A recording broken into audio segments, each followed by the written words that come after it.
महाराष्ट्राचा अभिमान महाराष्ट्र दिनमान।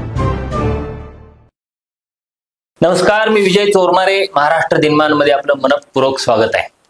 आज आपण छावा या सिनेमाच्या संदर्भात बोलणार आहोत। छत्रपती संभाजी महाराजांच्या जीवनावरचा हा लक्ष्मण उतेकर यांनी दिग्दर्शित केलेला सिनेमा आहे। हा सिनेमा नुकताच प्रदर्शित झालेला आहे आणि सिनेमा प्रदर्शित व्हायच्या आधीपासून म्हणजे जेव्हापासून या सिनेमाचा ट्रेलर रिलीज झाला तेव्हापासून त्याच्या संदर्भात अनेक वादविवाद सुरू झाले। एका नृत्यामध्ये छत्रपती संभाजी महाराज आणि येसूबाई लेझिम खेळताना दाखवले होते, त्याला बऱ्याच जणांनी आक्षेप घेतला। नंतर तो प्रसंग मला वाटतं त्या सिनेमातून वगळण्याचं लक्ष्मण उतेकर यांनी जाहीर केलेलं होतं। पण कुठलीही ऐतिहासिक कलाकृती ज्यावेळी प्रदर्शित होते त्यावर त्या संदर्भात लोकांची वेगवेगळी मतं असतात। कारण इतिहासाच्या संदर्भात लोकांच्या भावना अतिशय तीव्र असतात आणि भावना नाजूक असतात। त्यामुळं काही लोक मुळात काही लोकांचा धंदाच असतो की अशा काही भावनांचं अवडंबर माजवून कलाकृतींना विरोध करायचा। तर पण काही वेळा अशा सिनेमातून मुद्दाम काही चुकीच्या गोष्टी दाखवल्या जातात, त्यालाही पायबंद घालणं आवश्यक असतं। त्यामुळे ऐतिहासिक कलाकृतीच्या संदर्भात किंवा इतिहासावर आधारित कलाकृती, मग ती कादंबरी असेल, कथा असेल, नाटक असेल, सिनेमा असेल, अशी कोणतीही गोष्ट ज्यावेळी नव्यानं समोर येते त्यावर त्या संदर्भात चर्चा होत असते। तर हा सिनेमा छावा छत्रपती संभाजी महाराज यांच्या जीवनावरचा प्रदर्शित झालेला आहे।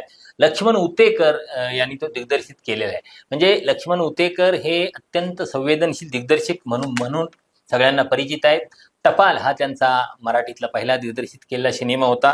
त्या व्यतिरिक्त लालबागची राणी असेल, लुका छुपी, त्यानंतर जरा हटके जरा बचके हे त्यांनी दिग्दर्शित केलेले सिनेमे आहेत। आणखी एक महत्त्वाचा त्यांनी दिग्दर्शित केलेला सिनेमा म्हणजे मिमी, म्हणजे हाय मेरी परम परम परम परम परम सुंदरी हे जे अप्रतिम गाणं त्यात आहे, तो एक सिनेमा त्यांनी दिग्दर्शित केलेला होता। त्याशिवाय ते मुळात छायालेखक आहेत। तर त्यांनी छायाचित्रण केलेले जे चित्रपट आहेत त्यात इंग्लिश विंग्लिश, डिअर जिंदगी, हिंदी मीडियम, म्हणजे हे सुद्धा अत्यंत हिंदीतले वेगळे आणि वेगळ्या संवेदनशीलतेचे असे चित्रपट होते।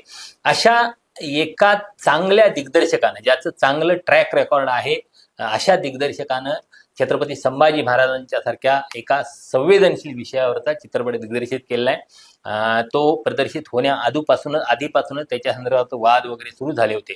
तर आता तो प्रदर्शित झालेला आहे, तर त्या संदर्भात हा चित्रपट आहे। त्या चित्रपटाच्या संदर्भात आपण बोलणार आहोत।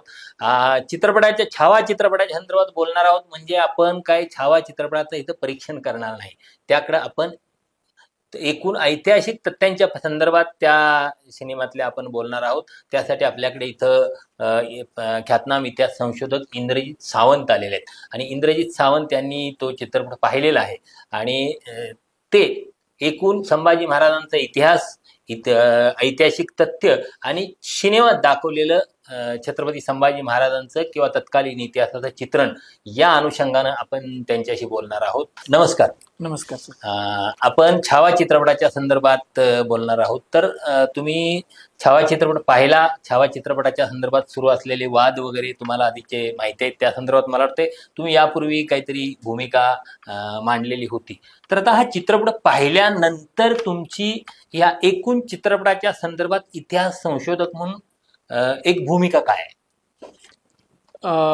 खरं तर हा चित्रपट एवढ्या मोठ्या स्केलला निर्माण केला त्याबद्दल दिग्दर्शक उतेकरांचं आपण सगळ्या महाराष्ट्रांना अभिनंदन केलं पाहिजे। ही पहिली माझी भूमिका आहे। कारण पहिल्यांदाच हिंदी भाषेमध्ये हा चित्रपट तयार झाला आणि पहिल्यांदा महाराष्ट्राच्या बाहेर चित्रपटातून संभाजी महाराजांची व्यक्तिरेखा जाणार आहे आणि ती जात असताना संभाजी महाराजांचं जे त्यांनी कॅरेक्टर निवडलेलं होतं त्या कॅरेक्टर निवडीपासून ते त्यांनी जे गॉन्जर निर्माण केलं त्या सिनेमाचं, म्हणजे इतिहासात जे आहे त्याच्या बरोबर न्यायचा त्यांनी प्रयत्न केला आणि याच्यामध्ये इतर जुने संभाजी महाराजांचे चित्रपट आणि हा चित्रपट याची तुलना केल्यानंतर हा सिनेमा 100% त्या जुन्या सिनेमांपेक्षा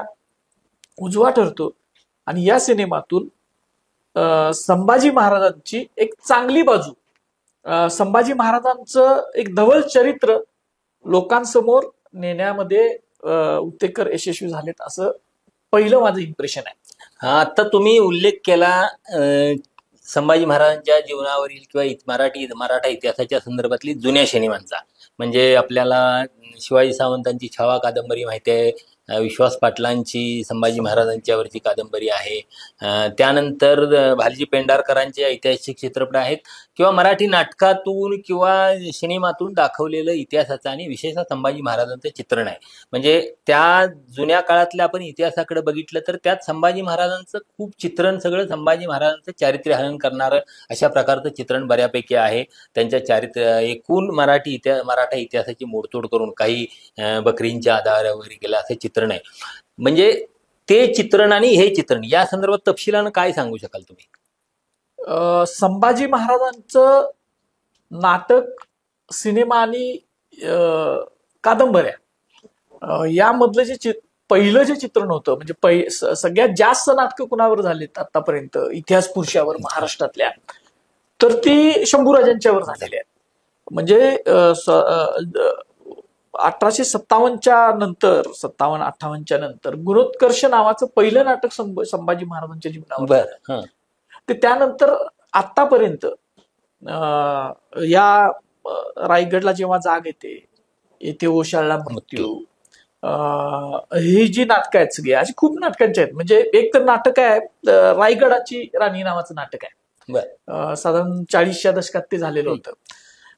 ही सगळी जी नाटकं आहेत, ही नाटकं संभाजी महाराजांच्या त्यांनी जे काय हुतात्म्य पत्करलं त्याचं ग्लोरिफिकेशन करतात, पण त्याचबरोबर त्यांचा नसणारा, त्यांच्या चरित्रामध्ये नसणारा, जो इतिहासामध्ये सापडत नाही, अशा गोष्टी त्या नाटकांमधून आणलेल्या आहेत. म्हणजे त्याच्यामध्ये तुम्ही बघितला तर राजसन्यास हे महाराष्ट्रानं एकेकाळी राजसन्यास नाटक गडकऱ्यांचं ते डोक्यावर घेतलेलं होतं. जवळजवळ 50-60 दशक ते नाटक महाराष्ट्रानं डोक्यावर घेऊन महाराष्ट्र नाचलाय. कारण गडकरींच्या सारखा एवढा माणसानं ते लिहिलं, छत्रपती संभाजी महाराजांसारखी त्या नाटकामधून जेवढी संभाजी महाराजांची बदनामी झाली, त्या नाटकामध्ये ज्या पद्धतीनं संभाजी महाराजांना बैलवेढा दाखवलेला आहे, ज्या म्हणजे वेसनी दाखवलेला आहे, स्वराज्य बुडवा दाखवलेला आहे, अशी बदनामी कधीच कुठल्या एका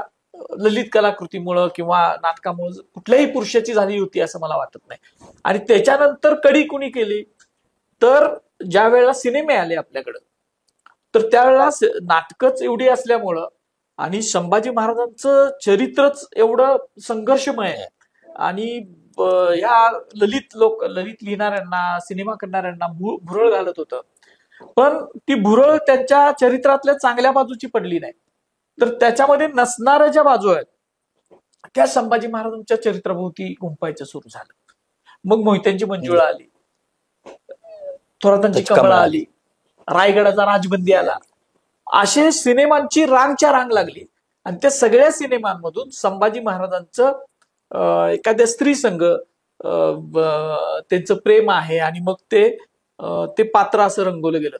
त्याचा इम्पॅक्ट एवढा होता की खर तर मोहित्यांची मंजुळा ही एक कादंबरी आहे, मराठी नॉव्हेल आहे आणि ती ऐतिहासिक नाही आहे, ते त्यावेळेच्या समकालीन ह्याच्यावर लिहिलेली ती कादंबरी आहे. आणि त्याच्यावर बेस धरून मोहित्यांची मंजुळा नावाचा सिनेमा काढला गेला आणि तो सिनेमा इतका चालला त्यावेळेला की संभाजी महाराजांचं आणि त्या इतिहासाचे ग्रंथ वासी बेंद्रे, कमल गोखले आणि डॉक्टर जयसिंगराव पवार हे जोपर्यंत संभाजी महाराजांचं धवल चरित्र संशोधनात्मक माध्यमातून पुढे आणत नव्हते, तोपर्यंत संभाजी महाराज लोकांसमोर जायचे ते या सिनेमातून, नाटकातून गेलेले आहे. बरोबर आहे. आणि त्यामुळे संभाजी महाराजांचं जे संपूर्ण चरित्र आहे ते एक प्रकारे कलंकित केलं गेलं. म्हणजे ते मद्यपी आहेत, बदफैली आहेत, अशा प्रकारचं ते कलंकित नाही, त्या सिनेमांचा, नाटकांचा सर एवढा प्रभाव पडला की तुम्ही रायगडच्या पायथ्याला जर गेला तर रायगडाच्या राजबंदीमध्ये ज्या गोदावरी, जे पात्रच नाही इतिहासात, म्हणजे ते नाव सुद्धा नाही, त्याचा काहीच उल्लेख नाही, तर तिची समाधी दाखवायला सुरुवात झाली. आणि दुर्दैव असं आहे की आज सुद्धा इतके लोक प्रयत्न करून सुद्धा ती रायगडवाडीत असणारी समाधी, कारण त्या समाधीवरती शूट घेतलं गेलंय, त्या जागेवर जाऊन ते शूटिंग घेतलंय. रायगडच्या राजबंदीतली ही समाधीच्या ठिकाणी ती बांधली, ती दाखवली गेलेली आहे. आणि त्यामुळं ती जे लोकांच्या मनामध्ये बसलं की ही संभाजी महाराजांनी रायगडावर जिचं हे केलेलं होतं, ती स्त्री की जिनं नंतर स्वतःला संभाजी महाराजांनाच अग्निदाह द्यायला लावला, असं त्या पिक्चर सिनेमात आहे. ते लोकांच्या मनामध्ये ठसलं. पन्हागडावर तुम्ही गेला तर त्या पन्हागडाच्या पायथ्याला आपटी नावाचं गाव आहे, नेबापूर आपटी, त्याच्यामध्ये एक समाधी आहे. ती समाधी थोरातांची कंबळीची समाधी म्हणून त्या सिनेमात दाखवली गेली, आणि म्हणून ते आतापर्यंत ती थोरातांच्या कंबळीची समाधी, मग संभाजी महाराज इथनं तिला भेटायला जात होते, अशा प्रभावाखाली ते सगळं सिनेमामधून झालेलं होतं. आणि त्याच्यामुळं हा जगविख्यात ज्याचं चरित्र लोकांसमोर गेलं पाहिजे होतं असा योद्धा, कवी मनाचा राजा, त्यानंतर ज्यानं उत्तम प्रशासन केलं, ज्यानं सैन्य मोहिमांचं संचलन केलं, असं हे संभाजी महाराज. आणि ज्यांच्यावर त्या काळामध्ये सुद्धा त्यांच्या निर्भीड वृत्तीमुळं आणि रयतेची काळजी घेण्याच्या त्यांच्या धोरणामुळं अन्याय झालेला होता त्यावेळेला सुद्धा. आणि त्यानंतर सुद्धा जवळजवळ त्या 200-250 वर्ष संभाजी महाराजांचं चरित्र हे काही लोकांनी हेतू ठेवून बदनाम केली. ही कुठून सुरुवात झाली संभाजी महाराजांच्या चरित्राच्या बदनामीची? थोडक्यात आपण शनिवार बोलतोय, पण तरी सुद्धा हे काही संदर्भ थोडे जर आले तर बरं होईल. त्याची मुळं जी आहेत ती शिवकाळामधल्या अण्णाजी दत्तो आणि संभाजी महाराज यांच्या संघर्षातले. आणि अण्णाजी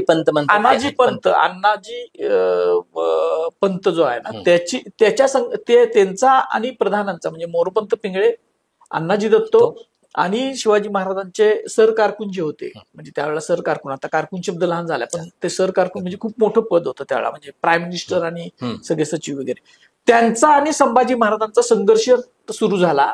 शिवाजी महाराज असतानाच राज्याभिषेकाच्याच वेळेला तो संघर्ष सुरू झालेला होता. आणि त्यानंतर शिवाजी महाराजांचं निधन झालं त्यावेळेला संभाजी महाराज हे पन्हागडावर होते. पन्हाळा सुब्याचा कारभार करण्यासाठी म्हणून ते तिथं शिवाजी महाराजांनी त्यांना ठेवलेलं होतं. आणि इकडं शिवाजी महाराजांचं रायगडावर ज्यावेळेला निधन झालं त्यावेळेला या कटवाल्या मंत्र्यांनी, मी त्यांना कटवाले म्हणतोय, त्याच्यामध्ये अण्णाजी दत्त आहेत, त्याच्यामध्ये मोरपंत पिंगळे आहेत, त्यामध्ये हिरोजी फर्जंद आहे, त्यामध्ये सोमाजी दत्त आहे, या प्रमुख ही मंडळी. तर या मंडळींनी संभाजी महाराजांचं जे न्याय पद होतं की शिवाजी महाराजांच्या नंतर गादीचे वारस ते होणार होते, कारण युवराज पदाचा अभिषेकच त्यांना राज्याभिषेकाच्या वेळेला झाला. म्हणजे छत्रपतींची परंपरा अशी होती की आपल्या ह्याच्यामध्ये की छत्रपती आहेत, त्याच्यानंतर युवराज हा गादीवर येणार. बरोबर. आणि त्यामध्ये ती न्याय गोष्ट अमान्य करून या सगळ्या मंडळींनी, कटवाल्या मंडळींनी राजाराम महाराजांना, जे लहान होते, सोयराबाई साहेब, त्या सिनेमात सुद्धा सोयराबाईंना खलनायक दाखवलं खरं तर आत्ताच्या, पण ते खरं नाही आहे. राजाराम महाराजांना त्यांनी गादीवर बसवलं आणि संभाजी महाराजांना पकडून कैद करून मारून टाकणार होते. पण हंबीरराव मोहिते हे संभाजी महाराजांच्या बाजूने राहिले आणि संभाजी महाराज सावध होते. आणि पन्हागडावर त्यांनी सगळीकडे सगळ्या सुभ्यांना पत्र पाठवली, सैन्य जमा केलं आणि त्यांनी कमांड घेतली रायगडावर. तिथून सुरुवात झालेली होती. त्यानंतर मोठ्या उदार अंतकरणानं संभाजी महाराजांनी या प्रधानांना, अण्णाजी दत्तोला, म्हणजे जो व्यक्ती संभाजी महाराजांना गादीवरून खाली खेचून ठार मारणार होता, त्याला उदार मनानं या शंभूराजानं माफ केलं. आणि तरी सुद्धा परत ज्या वेळेला सुलतान अकबर आला, म्हणजे सिनेमात दाखवलंय की औरंगजेबाचा मुलगा औरंगजेबाशी बंड करून तो इकडे आला, त्यावेळेला परत पुन्हा एकदा या कटवाल्या मंत्र्यांनी, म्हणजे अण्णाजी दत्तो आणि या सगळ्या मंडळींनी अकबराशी संधान बांधलं. आणि हे रायगडचं जे राज्य आहे ते अकबराला बहाल करायचं त्यांनी ठरलेलं होतं. पण अकबर हा शाणा होता असं दिसतंय. त्यानं त्या सगळी जी पत्रव्यवहार केला होता, हा कट आहे, तो सगळ्या संभाजी महाराजांच्या पर्यंत पोहोचवला. इतकंच नाही तर त्याच वेळेला संभाजी महाराजांना मत्स्यांनातून म्हणजे माशाच्या पदार्थातून विष घालायचा प्रयत्न केला. ही पत्र आहेत, अस्सल पत्र आहेत. तो कट फुटला आणि मग संभाजी महाराजांनी अण्णाजी दत्तो, बाळाजी आवाजी चिटणीस, हिरोजी फर्जंद, सोमाजी दत्तो आणि कटवाली मंडळी यांना हत्तीच्या पायी देऊन शिक्षा दिल्या. आता ह्याच्यामधले दुसरा भाग काय येतोय की या कटवाल्या मंडळींना शिक्षा दिल्या, पण त्यांचा जो गट होता म्हणजे त्यांचा प्रत्येकाचा गट असतो. त्यावेळेला अण्णाजी दत्तो काय साधा माणूस नव्हता. स्वराज्याचा सारा शेठ सारा म्हणजे महसूल मंत्री थोडक्यात तो होता. इतकी पावर त्याच्याकडे होती. त्याचा गट होता. ती गुप्त पद्धतीनं सुप्त पद्धतीनं कासव अवतार घेऊन राहिलेली होती आणि त्या मंडळीने पुन्हा संभाजी महाराजांच्यावर त्यांना पकडून देण्यामध्ये महत्वाची भूमिका बजावली. आपला मुद्दा येतो हे लेखन कुठल्या त्यावेळेपासून सुरुवात झाली. त्यावेळेपासून अफवा उठवायला सुरुवात झाली रायगडच्या पायथ्याला की संभाजी महाराज बदफैली आहे, हे आहे, ते आहे, अशी त्या प्रधान मंडळींच्या ह्याच्यातून अफवा होती. आणि त्यानंतर मग ज्या वेळेला ह्या बाळाजी आवाजी चिटणीसाचा नातू खापरपंतू त्यांनी संभाजी महाराजांच्या बखरी लिहिल्या. त्यांनी चरित्र लिहिली, खूप लिहिले त्यांनी. त्याला चिटणीस बखर असं आपण चिटणीसांची बखर, बरोबर. ती चिटणीसांची बखर हे त्याचा मूळ त्याचा स्रोत सगळा. मूळ त्याच्या अगोदर पत्र आहेत नाही म्हणजे ही अफवेची त्यावेळेची अफवा लिखित स्वरूपात आलं. पण लिखित स्वरूपातलं बदनामीचं ती बकरीनी सुरुवात केली शंभूराजांच्या बदनामीची. आणि ती जी सुरुवात झाली ती बकरींची रीव परत नाटककारांनी ओढली आणि त्यानंतर सिनेमा निर्माण झाले. मग काही कथा कादंबऱ्या रचल्या गेल्या आणि सातत्यानं ती बदनामी शंभूराजांची सुरू झालेली होती. ती जोपर्यंत यशवंतराव चव्हाण साहेबांनी पहिल्यांदा वासिबेंद्रे साहेबांना सांगितलं इतिहास संशोधन, तुम्ही संभाजी ते लिहिलंय त्यांनी वासिबेंद्रे त्यांच्या चरित्रामध्ये सगळं की संभाजी महाराजांचं चरित्र काय होतं कसं होतं हे संशोधन करून तुम्ही लोकांसमोर आणा. कारण त्याच्या अगोदर शाहू महाराज, त्यानंतर राजाराम महाराज, शाहूपुत्र राजाराम महाराजांनी सुद्धा संभाजी महाराजांच्या चरित्रासाठी पुढे येण्यासाठी काम केलेलं होतं. कारण तो दृष्टी होती ती की आपल्या पूर्वजांचं एवढं कसं काय तो बदनाम असू शकतो. तर त्याच्यातून ते सुरुवात झाली आणि मग समजलं की संभाजी महाराज जे काय कथा कादंबऱ्या आणि या नाटकात बनवले त्याच्यापेक्षा वेगळे आहेत. आता तुम्ही ज्या अण्णाजी दत्तोपासून मोरोपंत पिंगळेंच्या पासून अनेक माणसांचा उल्लेख केला इतिहासात. ही माणसं आहेत अगदी सोयराबाई वगैरे. या माणसांचं सिनेमातलं चित्रण कसं आलेलं आहे? खरं तर संभाजी महाराजांच्या जीवनामधले दोन प्रमुख खलनायक आहेत. एक आहे औरंगजेब आणि दुसरा आहे अण्णाजी दत्तो. म्हणजे जेवढा औरंगजेब संभाजी महाराजांना मारायला टपलेला होता कारण तो शत्रूच होता तो. पण हा घरातला ज्याला शिवाजी महाराजांनी मोठं केलं, अनेक पदं दिली, तो शिवाजी महाराजांच्या जीवावर उठलेला होता आणि खूप कटकारस्थानं त्याने केली. ते संभाजी महाराजांच्या विरुद्ध सिनेमामध्ये अण्णाजी दत्तोचं कॅरेक्टर घेतलंय. पण मुख्य कट कुणी केला तर त्याच्यामध्ये धोनीत असं करायचा प्रयत्न केलेला आहे की सोयराबाई साहेब या त्याच्या सूत्रधार होत्या आणि अण्णाजी दत्त वगैरे त्यांच्या बरोबर होते. खरं तर इतिहास असा नाही आहे. कारण सोयराबाई साहेबांच्या बद्दल संभाजी महाराजांची मतं काय होती तर एक दानपत्र संभाजी महाराजांनी दिलेलं आहे सोयराबाई साहेबांच्या निधनानंतर. तर त्याच्यामध्ये त्यांनी माझ्या आईचं मन स्फटिकासारखं निर्मळ आहे असं म्हटलंय. मग जर त्यांना मारणार असत्या किंवा त्या कटात सामील असत्या जसं बखरकार काही म्हणतात सोयराबाईंच्या बद्दल तर त्यांनी तसा उल्लेख केला नसता पत्रात. दुसरा, ज्या राजाराम महाराजांना या कटवाल्यांनी गादीवर बसवलेलं होतं त्या राजाराम महाराजांना अत्यंत मायेनं ममतेनं संभाजी महाराजांनी वाढवलेला आहे, त्यांचा विवाह करून दिलाय. एवढंच काय तर परत संभाजी महाराज पकडले गेल्यानंतर 9व्या दिवशी येसुबाई साहेबांनी, त्यांचे चिरंजीव त्यावेळेला होते शिवाजी शाहू, पण त्याला गादीवर नाही बसवलं स्वराज्याच्या. 9व्याच दिवशी म्हणजे संभाजी महाराज पकडले गेले होते, त्यांचा अंत झालेला नव्हता, तरी राजाराम महाराजांना स्वराज्याच्या गादीवर बसवलं. आणि त्यांना छत्रपती केलेलं होतं. याचा अर्थ असा आहे की सोयराबाई साहेब हे जे खलनायक म्हणून त्यांचं पात्र रंगवलं गेलंय ते इतिहासाला ते धरून नाही आहे. खरं तर अण्णाजी दत्तो हा खलनायक आहे, तर तो जास्त त्याच्यामध्ये आला पाहिजे होता. तो त्यांनी आणलेला आहे, पण त्याची मर्यादा त्यांनी ठेवलेली आहे थोडीशी. म्हणजे ज्या पद्धतीनं अण्णाजीनं कटकारस्थानं केली ते त्याच्या सिनेमामध्ये कदाचित त्यांना तेवढा वेळ नसेल म्हणून त्यांनी दाखवलं नसेल. त्याला हत्तीच्या पायी देतेले वगैरे त्यांनी दाखवलंय, पण त्याचं जे काही खलनायकत्व आहे ते तिने सोयराबाईकडे द्यायचा प्रयत्न. म्हणजे अलीकडच्या काळात छत्रपती संभाजी महाराजांना बऱ्यापैकी न्याय देणारी कलाकृती म्हणजे स्वराज्य रक्षक संभाजी ही जी अमोल कोल्हेंची मालिका होती ती मालिका ती मला वाटते 100% न्याय देणारी होती पहिल्यांदा. आणि हा सिनेमा संतुलित करायचा म्हणून कदाचित दिग्दर्शकांनी तसंच ते घेतला असावा. आणि ते छावा कादंबरीचा तिने आधार घेतला असल्यामुळं त्यांच्यामध्ये ते थोडेसे लुपोल्स इतिहासाची जे नवीन, कारण छावा कादंबरी आपल्याला माहिती आहे की ती 1980च्या दशकात छापली गेली. आता 80 नंतर इतकी 40-45 वर्ष झाली, इतिहासाच्या नवीन पुरावे पुढे आलेले आहेत, नवीन विश्लेषण झालेलं आहे. ते त्याच्यात नव्हतं, ते त्याच्यामध्ये तिने आणायचा प्रयत्न केला असता तर हे लुपोल्स राहिले नसते त्याच्यामध्ये. दुसरं त्या आणि एक सिनेमाच्या चांगल्या बाजू अनेक आहेत, पण इतिहासाच्या दृष्टीनं शिर्के घराण्याला त्यांनी ज्या पद्धतीनं खलनायक दाखवायचा प्रयत्न केलाय. म्हणजे काय केलंय, म्हणजे त्याच्यामध्ये गणोजी शिर्केंचा एकूण त्या स्वराज्याच्या संदर्भातली त्यांची भूमिकेसंदर्भात आक्षेप आहेतच. ते शिर्क्यांचे स्वराज्याच्या संदर्भात आक्षेप आहे. शिर्के हे कान्होजी शिर्के हे औरंगजेबाकडे खूप अगोदर गेलेले आहेत. संभाजी महाराजांना पकडलं 1689ला, पण कान्होजी हा अगोदर गेला आणि गणोजी शिर्के जो आहे, जो संभाजी महाराजांच्या पत्नींचा भाऊ होता, तो स्वराज्यात होता, तो थोडा नंतर गेला.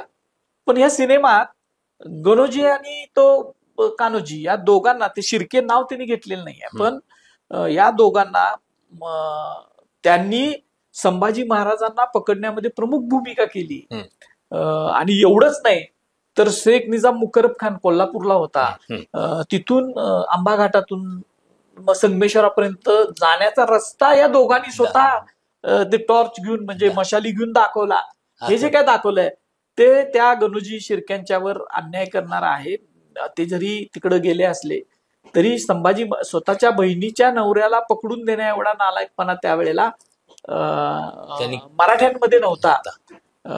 आणि त्याच्या विरोधी पुरावा असा एक आपल्याकडे आहे इतिहासातला की संभाजी महाराजांना कुणी पकडून दिलं, ती जी फितुरी केली, मोठी फितुरी जी झाली, त्याच्यामध्ये त्यावेळेला राजापूरला फ्रेंच लोकांची एक फॅक्टरी म्हणजे काउंटर होतं. राजापूर हे मोठं बंदर असल्यामुळं तिथून राजापूरचा त्यावेळेचा मद्रासचा जो प्रमुख होता फ्रान्सिस्को मार्टिन, त्याला एक खबर गेलेली होती आणि त्याने ती नोंद करून ठेवली. त्याच वेळेला संभाजी महाराजांना पकडलं फेब्रुवारीमध्ये आणि लगेचच एप्रिल महिन्यातली ती नोंद आहे की संभाजी महाराजांना, म्हणजे अगदी त्याचं भाषांतर फ्रेंच मधलं आहे ते सगळं, तर संभाजी महाराजांना त्यांच्या ब्राह्मण सरकारकुनांनी कवी कलशाच्या द्वेषामुळे पकडून दिलं अशी स्पष्ट नोंद आहे. आता ही नोंद इतकी, आणि हे खूप अगोदर छापलंय, हे काय नवीन छापलेलं नाही आहे, पण या नोंदीची दखल समकालीन नोंद आहे. समकालीन आहे, ही एकमेव नोंद आहे जी फर्स्ट हँड इतिहासामध्ये ज्याला म्हणतोय आपण प्रथम दर्जाचा पुरावा म्हणतोय, तो हा एकमेव आहे. आणि त्याच्यामध्ये गणोजी शिर्क्याचं किंवा शिर्क्यांचं कुठंच काय दाखवलं गेलेलं नाहीये. आणि उलट शिर्क्यांनी ज्या वेळेला राजाराम महाराज जिंजीच्या किल्ल्यातून जुल्फिकार खानाचा वेढा पडला आणि अचानक सुलतान ढावा झाला कृष्णगिरीवर आणि राजाराम महाराजांना बाहेर पडायला लागला, राजाराम महाराज, ताराऊ साहेब, राजेशबाई साहेब, ताराऊंचा मुलगा, अशी सगळं राजकुटुंबाला बाहेर पडायचं होतं. त्यावेळेला या शिर्क्यांनी त्यांना आपल्याकडं घेतलेलं होतं आणि त्यांना सुखरूप स्वराज्यात पोहोचवलं. आणि हे डॉक्युमेंटेड आहे. म्हणजे त्यामुळं त्यांच्यावर, त्या घराण्यावर, म्हणजे फितूर म्हणल्यानंतर एक बलंट, म्हणजे ते बकरीमुळेच झालं सगळं की फितूर म्हणल्यानंतर एक सूर्याजी पिसाळ एक येतोय आणि गणोजी शिर्के येतोय. पण मग फितुराला राजाराम महाराज परत राजाराम महाराजांना का त्यांनी मदत केली, म्हणजे जीवावरचं संकट होतं ते, तर सरळ सरळ दिला असता औरंगजेबाच्या किंवा जुल्फिकार खानात आवडीत तर परत वतन वगैरे त्यांना भरपूर मिळाली असती, तर त्यांनी ते केलेलं नव्हतं.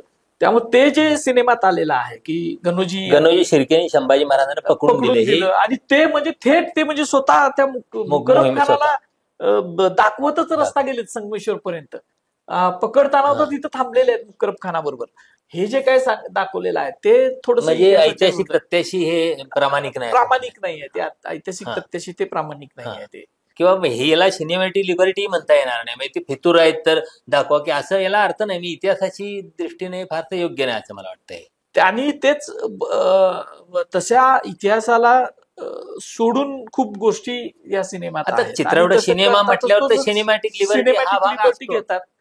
पण एखाद्या व्यक्तीची घराण्याची बदनामी होईल अशा पद्धतीनं आपण ते पात्र सिनेमात सुद्धा रंगवू नये असं माझं मत आहे. जे फॅक्ट्स आहेत त्या आपण मानल्या पाहिजेत, आणि त्या फॅक्ट्स मानण्यामध्ये थोडस दिग्दर्शक कमी पडले या गणोजी शिर्केंच्या बाबतीत.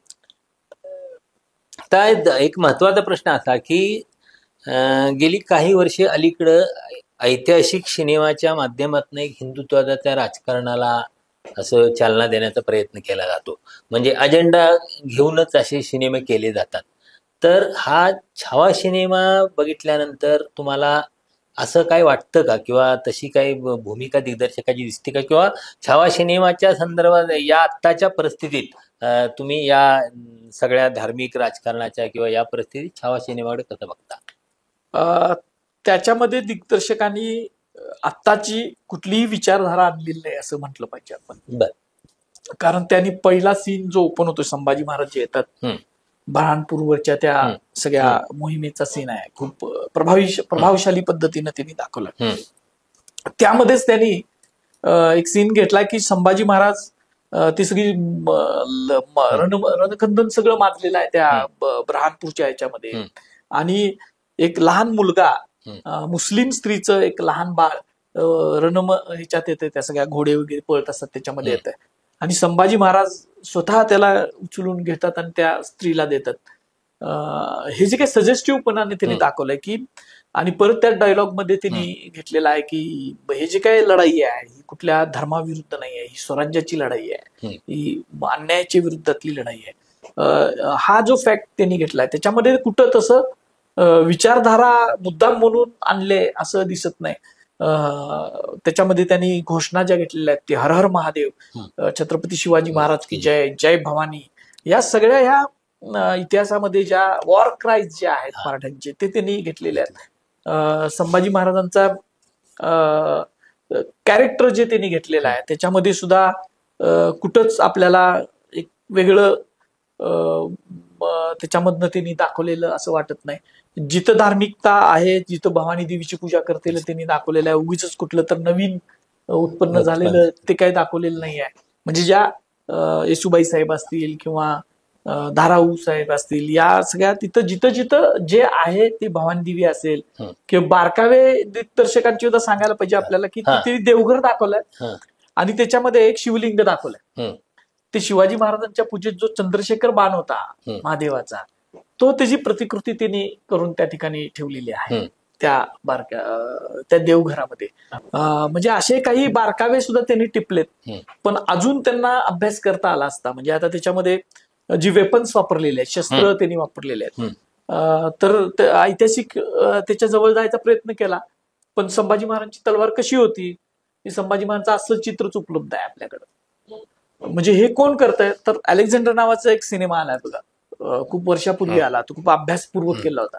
तर त्या सिनेमामध्ये जी अलेक्झांडरची तलवार कशी होती याचा त्याचं वजन मापासकट त्यांनी त्या डायरेक्टरना अभ्यास केला होता, त्याची प्रतिकृती केली होती त्याचं, आणि मग ती दाखवलेली होती की कशा पद्धतीनं ते करता येते.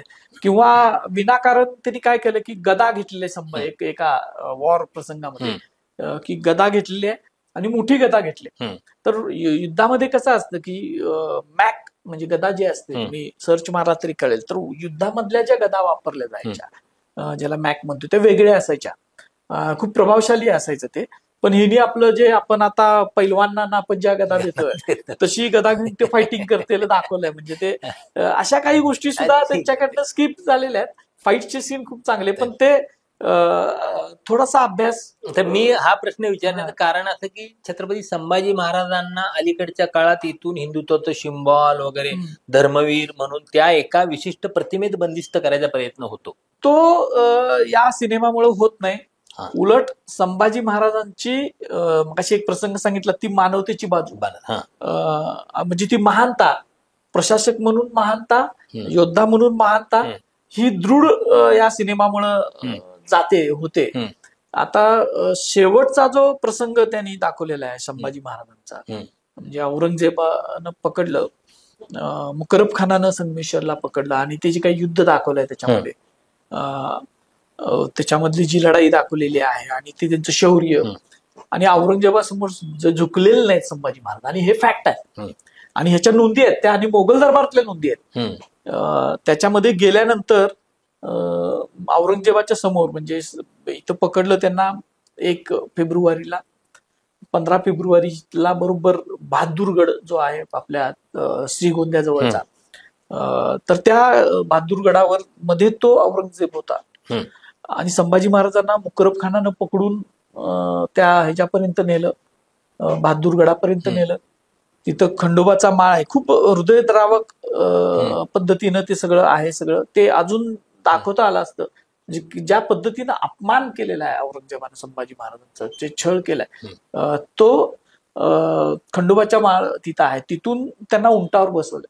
आणि इराणमध्ये तख्ते कुलाहा घालतात, म्हणजे दोन्ही हाताला असं घालून ते बंद असतं, इथं गळ्यात सुद्धा घालतात, त्यामुळे हलता येत नाही. आणि विदूषकाची टोपी घातल्यासारखी ती टोपी घालून त्यांना ती धिंड जी काढली संभाजी महाराजांची, ती त्या बहादूरगडापर्यंत तिथपर्यंत नेलं. तिथपर्यंत गेल्यानंतर औरंगजेबाच्या समोर संभाजी महाराज आले, त्यावेळेला औरंगजेब त्याच्या तख्तावरून खाली उतरलाय आणि त्यानं नमाज पडलाय. आणि ही नोंद आहे, हे त्या सिनेमात दाखवता आलं असं दाखवलेलं नाही. तख्तावरून खाली उतरला, नमाज पडला, आणि त्याच वेळेला आपल्या कवी कलशाने एक कविता केलेली आहे जी सुप्रसिद्ध आहे, यवन रावण की सभा संभो बंध्यो बजरंगा, रवी छवी देखत ही खद्योत बदरंग होतं. तसं आहे, यवन रावण की सभा संभू बंध्यो बजरंग, जो रवी छवी देखत ही खद्योत होत बदरंग. म्हणजे जसं सूर्याला बघितल्यानंतर जसं काजवा बदरंग होतोय, तसं तो तेजनी हार की तकतता जो औरंग, अशी ही कवी कलशानं तिथंच ती कविता केलेली आहे आणि ती नोंद आहे इतिहासामध्ये. तर तो प्रसंग. आणि त्यावेळेला संभाजी महाराज समोर बाणेदारपणे गेले, त्यांना ताजीम द्या म्हणून सांगितलं. बादशाच्या समोर आल्यानंतर त्यांनी नकार दिलाय स्वाभिमानानं. तो प्रसंग आणि त्यांना दाखवता आला असता की एक मराठा राजा इतकं सापडून, म्हणजे इतकं हाल करून, इतकं त्यांना त्यांचं मॉरल डाऊन करायचा प्रयत्न करून सुद्धा ज्यावेळेला बादशाह समोर येतं, त्यावेळेला त्यांच्या हृदयातलं कवी मन सुद्धा जागृत असतं. म्हणजे कवी कलशाचं सुद्धा असतं आणि शंभूराजांचं सुद्धा असतंय. आणि त्याच्यातून त्यांचं एक आत्मिक शक्ती किती होती हे सुद्धा अजून दिसून येते. ते असं ते सिनेमामध्ये आहे.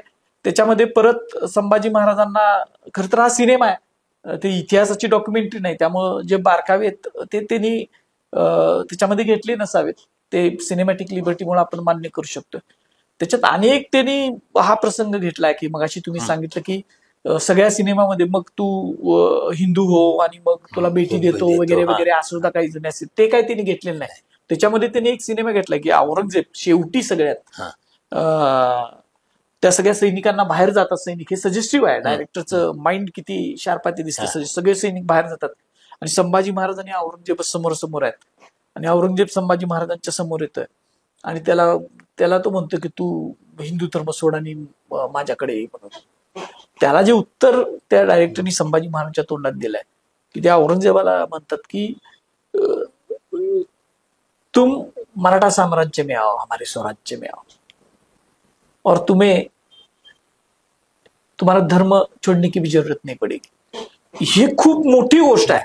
म्हणजे संभाजी महाराजांची महानता सांगणारी ती गोष्ट आहे आणि ती त्यांनी त्या प्रसंगामधनं आणलेली आहे. त्यामुळं ज्या पद्धतीनं काही सिनेमांमधनं एकदमच अतिरंजितपणे जो धर्मवाद आणायचा आणि तो संभाजी महाराजांच्यावर थोपवण्याचा प्रयत्न केला, तो या सिनेमामध्ये अजिबात कुठं दिसत नाही.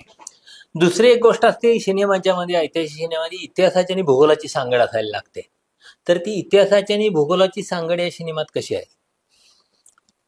त्याच्यामध्ये काही प्रसंगांमध्ये त्यांनी तो प्रयत्न केलाय.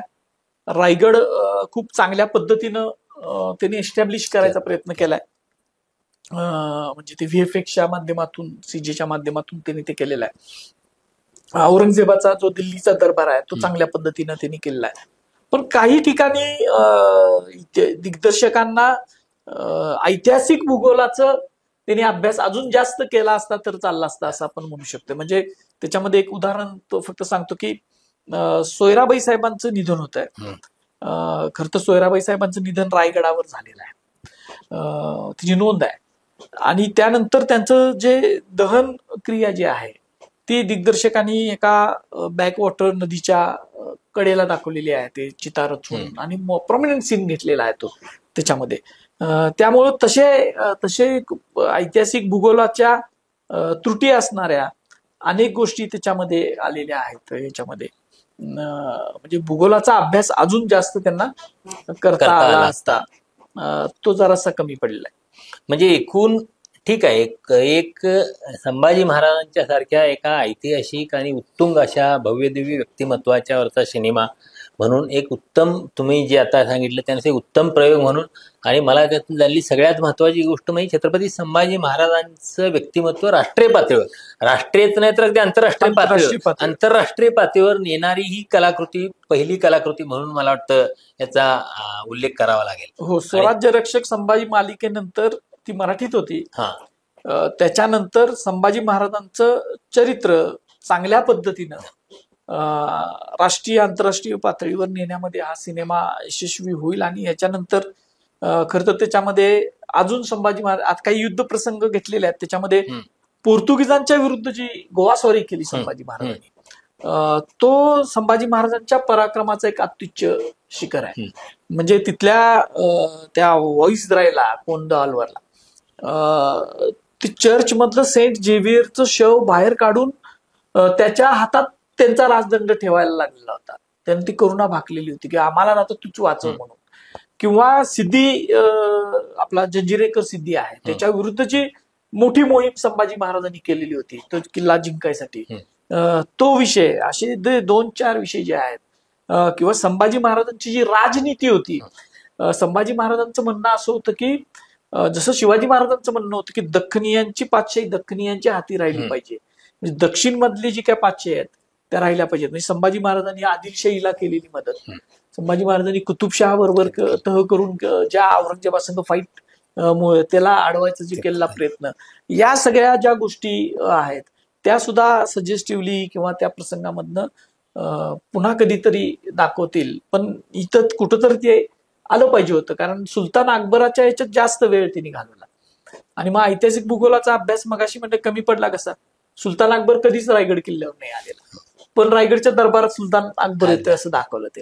अशा काही त्रुटी आहेत, पण त्या आपण सिनेमॅटिक लिबर्टीच्या नावाखाली सोडून, म्हणजे त्यामुळे इतिहासाची फार मोठी, त्यामुळे संभाजी महाराजांची बदनामी होत नाही या सिनेमामुळे. कुठंच त्यांच्या चरित्राला डाग लागेल किंवा प्रचारकी भूमिका ठेवून केलेला सिनेमा नाही हा, प्रचारकी भूमिका कुठं दिसत नाही. त्यामुळं अत्यंत वेगळ्या पद्धतीनं संभाजी महाराजांचं चरित्र, एक मराठा बादशाह हा भारतभर कसा जाईल, जगभर कसा जाईल चांगल्या पद्धतीनं, असा एक. आणि परत त्याचा मला असं वाटतं की या ह्याच्यातनं आणखी एक गोष्ट अशी होती की यामुळं, या सिनेमामुळे देशभर किंवा जगभर छत्रपती संभाजी महाराजांच्या संदर्भात अधिक जाणून घेण्याचा प्रयत्न होईल. म्हणजे छत्रपती संभाजी महाराजांच्यावर राष्ट्रीय पातळीवर अभ्यासाची सुरुवात म्हणून याकडे बघता येईल. म्हणजे 100% होईल. म्हणजे ही गोष्ट त्यामुळे याही गोष्टी होत असतात. त्यामुळे मला वाटतं असं थोडं ठीक आहे, सिनेमॅटिक लिबर्टी हा भाग गृहीत धरून इतिहासाची प्रामाणिकरण केल्याच्या सिनेमांचा निश्चितच असा चांगला उपयोग होऊ शकतो. मराठीच्यातला एक राजा जो कर्तृत्वान होता आणि इतिहासानं ते ज्याच्यावर फार मोठ्या प्रमाणावर अन्याय केला, अशा एका राजाचं चरित्र राष्ट्रीय पातळीवर चांगल्या पद्धतीने नेण्याचा प्रयत्न या सिनेमातून झाला आहे असं आपण म्हणू. तुम्ही इथं आलात आणि सिनेमाच्या संदर्भात त्यातल्या ऐतिहासिक तथ्यांच्या संदर्भात आम्हाला माहिती दिली त्याबद्दल धन्यवाद. धन्यवाद.